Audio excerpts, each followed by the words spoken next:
আলহামদুলিল্লাহ, অনেক অপেক্ষার পর আল্লাহর রহমতের বৃষ্টি নাজিল হয়েছে। এখন যদি একটু শীতল হয়।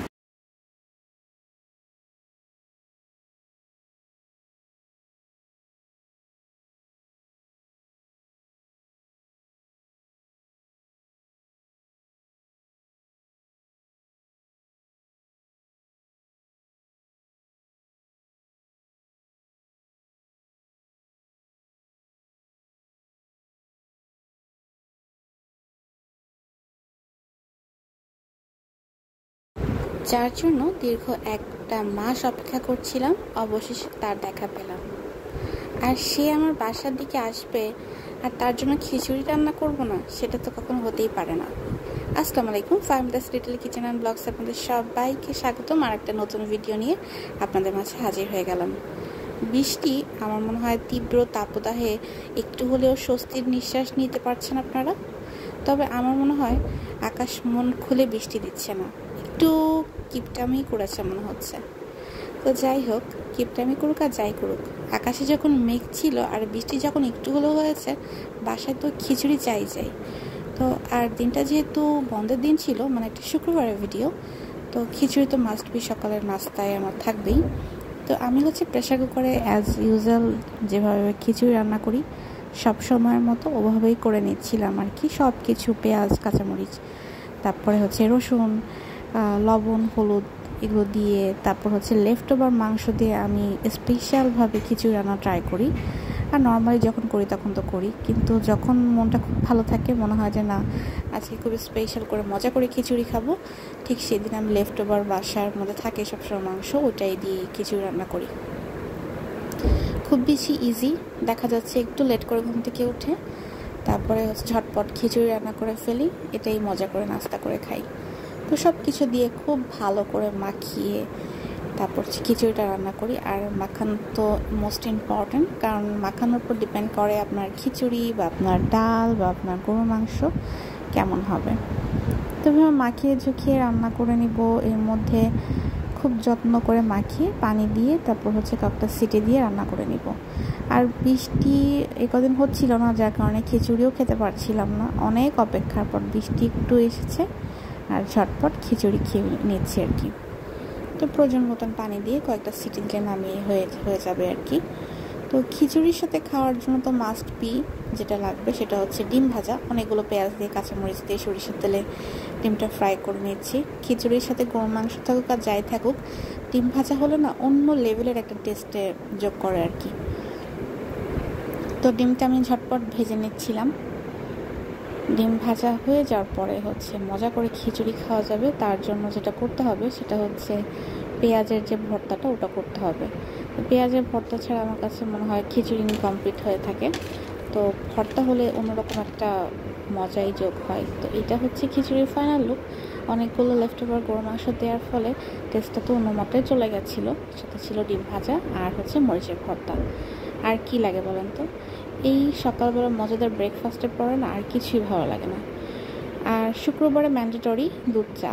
এটা সারা সপ্তাহে আমি ওয়েট করি কবে উইকেন্ড আসবে আর আমি মজা করে দুধ চা খাবো। ওয়েদার যেমনই থাকুক, দুধ চা চাই। এরপর চলে গিয়েছিলাম দুপুরের রান্নাতে। আপনাদের ভাইয়া একটু সিক, যার কারণে আজকে স্পেশাল কিছু না, তবে আমার জন্য স্পেশাল বা তার জন্য স্পেশাল।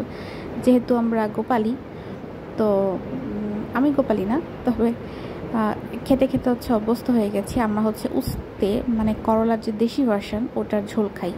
অনেকেই হয়তো বা খান না বা জানেনও না, চিনেন না, কারণ আমরা আমার শ্বশুরবাড়ি যেখানে, আমার বাবার বাড়ি যেখানে, দুইটা রান্নাই একদম ডিফারেন্ট।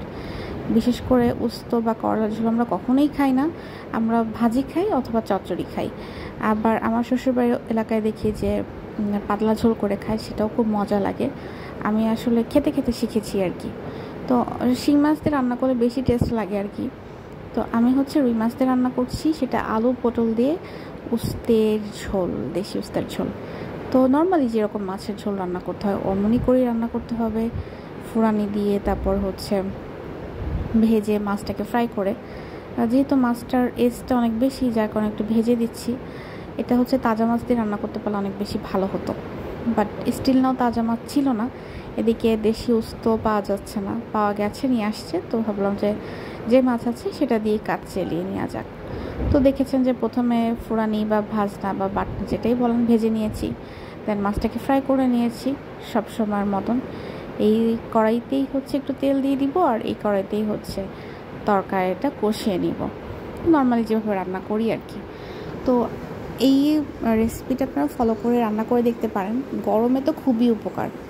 আর যাদের হচ্ছে পেটে ট্রাভেল দিতেছে এই গরমে, তাদের জন্য মাস্ট বি খুবই উপকারী একটা আইটেম হইতে পারে। নর্মালি তো শুক্রবারে পোলাও, মাংস, রোস্ট এগুলো মানুষ খায়, তবে এত বেশি গরম পড়েছিল যে এগুলো কোনোটাই যাচ্ছিল না। আর সকালে যেহেতু হেভি একটা নাস্তা হয়েছে, ভাবলাম যে দুপুরবেলা একটু হালকা পাতলা দিয়ে চালিয়ে দিই। তো যেটা আপনার ভাইয়ের আবদার ছিল যে এরকম পাতলা ঝোল করো উস্তের, তো সেটাই করছিলাম আর কি। সামটাইমস এরকম তরকারি খেতে খুবই ভালো লাগে, তবে আমি যে ওয়েতে রান্না করি তিতোটা একটু কম লাগে আর কি, এত বেশি তিতো লাগেও না। তো প্রথমে হচ্ছে পটল দিয়ে আলু দিয়ে খুব ভালো মতন কষিয়ে নিব, আর দিয়েছি পেঁয়াজ, কাঁচামরিচ দিয়ে, একটু রসুন বাটা দিয়েছি, ধনিয়া দিয়েছি আর কি। মশলা যখন প্রপারলি কষানো হয়ে যাবে তখন আলু আর পটল দিয়ে আরও কিছু সময় কষিয়ে নিব, আর এটা থেকে একটু পানি গলবে। তারপর হচ্ছে এক্সট্রা পানি দিয়ে প্রায় 70 থেকে 80% মতন সিদ্ধ হওয়ার পরে হচ্ছে আমি মোস্তটা দিব। এই জন্য হচ্ছে তিতোটা কম লাগবে। যদি প্রথমেই হচ্ছে মোস্ত দিয়ে কষাতে থাকি তখন হচ্ছে তিতোর পরিমাণটা অনেক বেশি বেড়ে যায়, মানে উস্তুতে জাল যত কম দিবেন তত এই তরকারিটা ভালো হবে আর কি। তো এইভাবে হচ্ছে রান্না করে নিচ্ছি আস্তে আস্তে। আপনারা দেখতে থাকুন যে কীভাবে রান্না করছি, আপনারা বুঝতেই পারবেন। কারণ আমার মাছের তরকারিগুলো সবসময় যেমন হয় ঠিক অমনই, তবে একটু ডিফারেন্ট হচ্ছে আমি পরে ঝোলের উপরে উস্তটা দিবই, এতটুকুনি যা। আর এটা হচ্ছে পাতলা ঝোল খেতে বেশি মজা। তো এইভাবেই রান্নাটা করে নিই আর কি আস্তে ধীরে।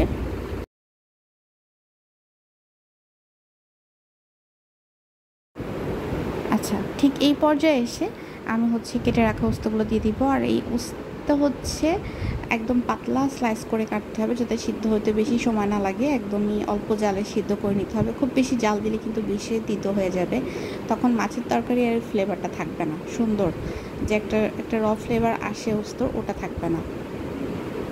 তো ঝটপট রান্না করে নিচ্ছিলাম আর কি। তো এই উস্ত সিদ্ধ হতে খুব বেশি সময় লাগবে না। যখন হয়ে যাবে তখন এক্সট্রা পানি দিয়ে, মানে ঝোলের পানি দিব এখন।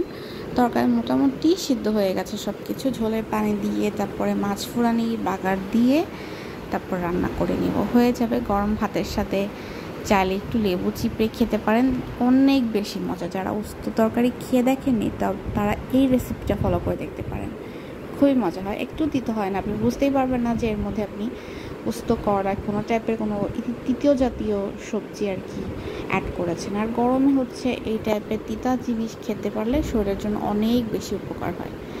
তো এই পর্যায়ে হচ্ছে আমি ভেজে রাখা মাছ আর ওই যে মশলা বেটে রেখেছিলাম ওইটা দিয়ে দিব। একটু জাল করে নিলেই রান্নাটা হয়ে যাবে।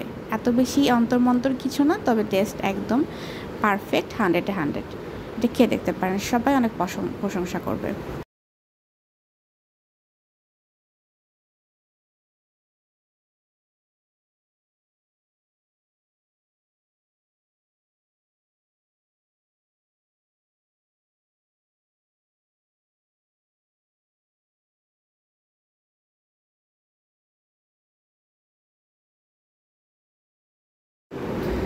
আচ্ছা, আমরা যেহেতু একটু হেলদি খাবার খাচ্ছি, বাচ্চাকে তো আসলে মানে এত বেশি তিতো খাবার খাওয়ানো যায় না। মানে খুব বেশি তিতো হয়েছে তা না, তবে আমি আসলে বিশ্বাস পাচ্ছিলাম না যে সে খাবে কিনা, তার জন্য আলু ভর্তা আমার করাই লাগে। তো তার জন্য যেহেতু করছি, বাসার সবার জন্য করছি, তো ভাবলাম যে আজকে যেহেতু হেলদি করেই খাচ্ছি, তো একটু কাঁচামরিচ দিয়ে মানে ভর্তাটা মাখাই। তো আপনাদের ভাইয়ার জন্য একটু কাঁচা কলাও দিয়েছিলাম, আর আমি হচ্ছে তেল ছাড়া ভর্তাটা মাখিয়ে নিয়েছি। আমার কাছে এমনই মজা লাগে। এই তো বিকালে হচ্ছে একটা চিপস খাচ্ছিলাম। কে আমার মতো বাচ্চাদের চিপসে ভাগ বসায়। দুপুরবেলার লাঞ্চ আর শ্যুট করা হয় নাই, একদম ডাইরেক্ট বিকালের নাস্তায় চলে আসছি। আর এটাই হালকা পাতলা খেয়ে আপনাদের কাছ থেকে বিদায় নিয়ে নিব।